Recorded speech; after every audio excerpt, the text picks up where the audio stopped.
¿Qué tienen en común una mentira pequeña, una traición, una adicción, el orgullo o incluso una guerra? La mayoría de nosotros respondería, son cosas diferentes. Pero la Biblia dice que todas tienen una misma raíz, una raíz tan profunda que afecta nuestras relaciones, nuestra paz mental, nuestras familias y hasta la forma en que vemos nuestra propia vida. La Biblia llama a esa raíz pecado. Ahora bien, cuando escuchamos la palabra pecado, muchos imaginan reglas religiosas, prohibiciones o sermones interminables. Pero, ¿y si el pecado fuera mucho más que eso? ¿Y si en realidad fuera una explicación de por qué el mundo está roto y por qué nosotros mismos luchamos constantemente contra cosas que sabemos que nos hacen daño? Hoy vamos a descubrir cómo comenzó el pecado, cuáles son sus consecuencias reales, por qué seguimos cayendo en los mismos errores y por qué la historia de Jesús es considerada por millones de personas la solución más grande jamás ofrecida a la humanidad. Quédate hasta el final porque quizás descubras que este tema tiene mucho más que ver contigo de lo que imaginas. ¿Qué es realmente el pecado? La palabra pecado suele malinterpretarse. En el idioma original del Nuevo Testamento, una de las palabras usadas para pecado significa literalmente errar el blanco o fallar al objetivo. Imagina a un arquero intentando acertar en el centro de una diana. Si falla, aunque sea por poco, no alcanzó el objetivo. La Biblia presenta el pecado de una forma parecida. No es simplemente romper una regla, es vivir alejados del propósito para el cual Dios nos creó. En Romanos 3:23 se dice, por cuanto todos pecaron y están destituidos de la gloria de Dios. La Biblia no señala únicamente a ciertas personas, dice que todos hemos fallado, todos hemos mentido alguna vez, todos hemos herido a alguien, todos hemos actuado con egoísmo, todos hemos tomado decisiones que sabíamos que no eran correctas. Por eso el pecado no es un problema de ellos, es un problema humano. ¿Cómo comenzó el pecado? La Biblia nos lleva al principio de la historia. En Génesis, Dios crea un mundo bueno, un mundo sin muerte, sin sufrimiento y sin maldad. Adán y Eva vivían en perfecta relación con Dios. Sin embargo, Dios les dio algo fundamental, libre albedrío, porque el amor verdadero no puede ser forzado. Para que exista una decisión genuina, debe existir la posibilidad de elegir. En Génesis 3 aparece la serpiente, que representa la tentación. La pregunta no era simplemente si comerían una fruta. La pregunta era, ¿confiarán en Dios o decidirán vivir bajo sus propias reglas? Finalmente eligieron desobedecer. Y con esa decisión entró el pecado al mundo. Muchas personas piensan, ¿cómo una sola decisión pudo afectar tanto? Pero la realidad es que vemos algo parecido todos los días. Una sola mentira puede destruir una amistad. Una decisión impulsiva puede arruinar años de esfuerzo. Una traición puede afectar generaciones enteras. Las decisiones tienen consecuencias, y según la Biblia, la decisión de apartarse de Dios abrió la puerta al dolor, la culpa, el miedo y la muerte. Las consecuencias del pecado. La consecuencia más visible del pecado es que rompe cosas. Rompe relaciones, rompe familias, rompe comunidades, y muchas veces nos rompe por dentro. Después de pecar, Adán y Eva hicieron algo interesante. Se escondieron.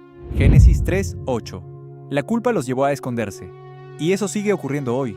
Cuando hacemos algo incorrecto, ocultamos la verdad, nos justificamos, echamos la culpa a otros, fingimos que todo está bien, pero internamente sabemos que algo no está bien. La Biblia dice en Romanos 6:23, porque la paga del pecado es muerte.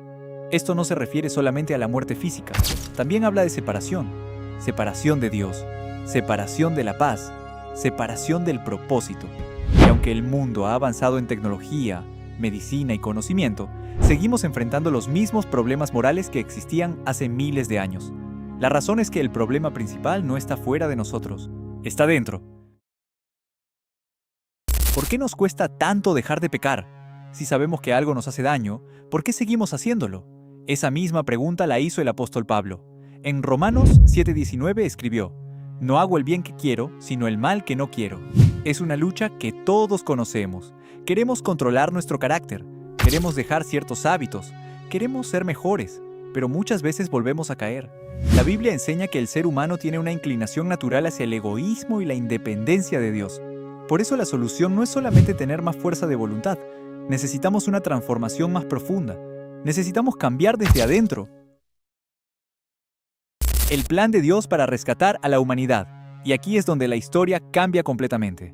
Porque la Biblia no es solo un libro sobre el pecado, es un libro sobre la redención. Desde el principio, Dios tenía un plan para restaurar lo que se había perdido.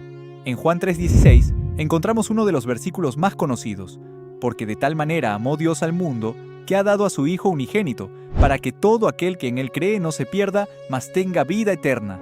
Según el mensaje cristiano, Dios envió a Jesús al mundo, no solo para enseñar, no solo para hacer milagros, sino para cargar con el peso del pecado de la humanidad. Jesús vivió una vida perfecta, sin pecado, y luego murió en la cruz. Lo sorprendente es que los cristianos creen que esa muerte fue voluntaria. Jesús tomó sobre sí mismo la consecuencia que correspondía a nosotros, y 3 días después resucitó. La resurrección es el corazón del cristianismo, porque significa que el pecado y la muerte no tuvieron la última palabra. ¿Cómo podemos dejar de pecar? Dejar de pecar no significa convertirse en una persona perfecta de la noche a la mañana. La Biblia enseña un proceso. Algunas claves prácticas son: 1. Reconocer nuestros errores. No podemos cambiar aquello que no admitimos. Primera de Juan 1:9 dice: si confesamos nuestros pecados, Él es fiel y justo para perdonarnos. 2. Acercarnos a Dios. La transformación comienza cuando desarrollamos una relación con Él. 3. Renovar nuestra mente. Lo que alimentamos crece. Nuestros pensamientos influyen en nuestras decisiones. 4. Rodearnos de personas correctas. Nadie cambia completamente solo. Las relaciones correctas fortalecen nuestro crecimiento. 5. Levantarnos después de caer. La diferencia entre una persona transformada y otra que se rinde no es que nunca cae, es que vuelve a levantarse.